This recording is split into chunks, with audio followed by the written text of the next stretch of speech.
रिजवान रजी साहब, आप क्या कहेंगे? तहरीक इंसाफ अब मुज़ाकरात चाह रही है, पहले भी यही चाह रही थी वो। सियासतदानों से नहीं चाहते मुज़ाकरात, क्या ये रवैया सियासी है और इसकी वजह क्या है? और साथ ही एक जो अहम डेवलपमेंट है आज की, वसीम अकरम प्लस सियासत से दस्तबरदार हो गए, उस्मान बुज़दार साहब ने सियासत छोड़ दी है। कितना नुकसान हुआ है सियासत का और पाकिस्तान तहरीक इंसाफ को? मेरा ख्याल है उम्मत मुस्लिमा का नुकसान हुआ है। तमाम वो बातें जो मेरे प्यारे भाई नसीर वागा साहब ने की हैं, उनमें बातों को ओन करते हुए मैं थोड़ा सा इससे एक कदम वो बातें मेरे आर्गूमेंट भी वही समझे जाए, लेकिन उसमें थोड़ा सा एक देखिए, मुज़ाकरा हम 9 मई को भूल जाते हैं। 9 मई के बारे में ये कहा गया कि ये पाकिस्तान का 9/11 है, यानी कि 9/11 है। और 9/11 के बाद हम देख लें कि अमेरिका में क्या हुआ था।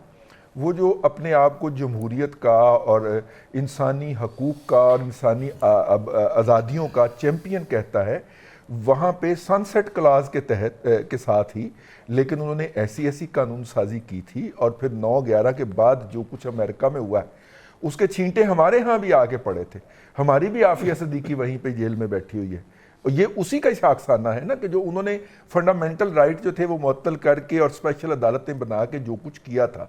और आप उसको छोड़ें, ये जो अपना ये जो हमला किया ट्रंप के हामियों ने कैपिटल हिल के ऊपर, और उसके बाद जिस तरह वहाँ पे अदालतें बैठी हैं और अब वो धड़ाधड़ सजाएं सुनाई जा रही हैं, तो अगर हम 9 मई को 9/11 के तौर पे कबूल करें, क्योंकि जिनके साथ ये हुआ है वो ये कह रहे हैं, तो उसके बाद फिर ये भी हुआ करता है। बुनियादी तौर पे इमरान खान साहब जो हैं, वो जब से सियासत में आए या लाए गए हैं, 2012 के बाद उन्होंने कभी सियासी कुव्वतों के साथ मुज़ाकरात नहीं किए।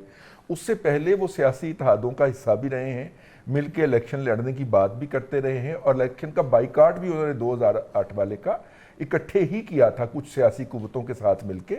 उस वक्त तक वो सबके साथ भी बैठा करते थे। मौलाना फजलुर रहमान उनके दाएं तरफ होते थे और दूसरी तरफ भी कोई इसी तरह के सियासतदान बैठे होते थे। लेकिन मैं आपसे चाहूँगा कि आप कल की जो स्पीच थी इमरान खान साहब की, जो उन्होंने फरमाई, कौम से खिताब फरमाया, उसमें उन्होंने 3 कुव्वतों को मुखातब किया। एक उन्होंने कहा कि PMLN, दूसरा उन्होंने कहा पीपल्स पार्टी, और तीसरा उन्होंने कहा PDM। अगर इन दोनों कुव्वतों को उससे निकाल दिया जाए तो PDM के अंदर फिर मौलाना फजलुर रहमान साहब ही बचते हैं। और मौलाना फजलुर रहमान पे जितना वो तबर्रा फरमा चुके हैं, और उसके बाद उनका नाम लेने में शायद उन्हें झिझक महसूस हो रही हो, तो उन्होंने PDM ले लिया। और तीनों को मुखातब करके उन्होंने जो कुछ कहा, मैं उसके कंटेंट एनालिसिस की तरफ जाने से मतलब, इस वक्त तो मुखातब तीनों कुव्वतें या 3 सियासी फिगर्स कह लें आप, उनको कर रहे हैं और उनको कह रहे हैं कि मेरे साथ बड़ा हाथ हो गया। अब उन कुव्वतों का जरा माजी हम देख लेते हैं कि उन्हें एस्टेब्लिशमेंट से डील करते हुए कितनी देर हो गई है। भाई, आप अगर पीपल्स पार्टी पे जाएं तो अयूब खान के दौर के अंदर उनका ज़हूर हुआ। फिर अगर आप PMLN पे चले जाएं तो ये 90 की दहाई में, कम से कम इमरान खान की सियासत में तो आने से पहले नवाज शरीफ साहब की सियासत है ना, और वो एस्टेब्लिशमेंट से डील करते आ रहे हैं। और इमरान खान साहब जूनियर हैं इन तीनों पार्टनर्स में से।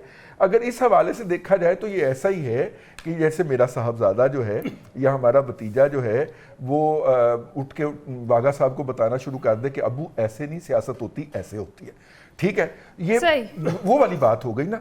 देखिए, जब तक वो एस्टेब्लिशमेंट के साथ मुज़ाकरात के ऊपर इसरार करते रहेंगे, आखिरी फिक्रा कह रहा हूँ, जब तक वो इसरार करते रहेंगे कि मैंने एस्टेब्लिशमेंट के साथ ही मुज़ाकरात करने हैं, फिर यही होगा कि कमेटी जाएगी और पता चलेगा कि पहली कमेटी उन्होंने रख ली है, ठीक है, और वो सारी की सारी कमेटी जो है वो इधर उधर बिखर जाएगी। फिर वो नई कमेटी बनाएंगे जब तक वो इसरार करेंगे। इमरान खान साहब को जो भी होगा, उन्हें पाकिस्तान की सियासी कुव्वतों के साथ मुज़ाकरात की टेबल पे आना पड़ेगा, उन्हें तस्लीम करना पड़ेगा।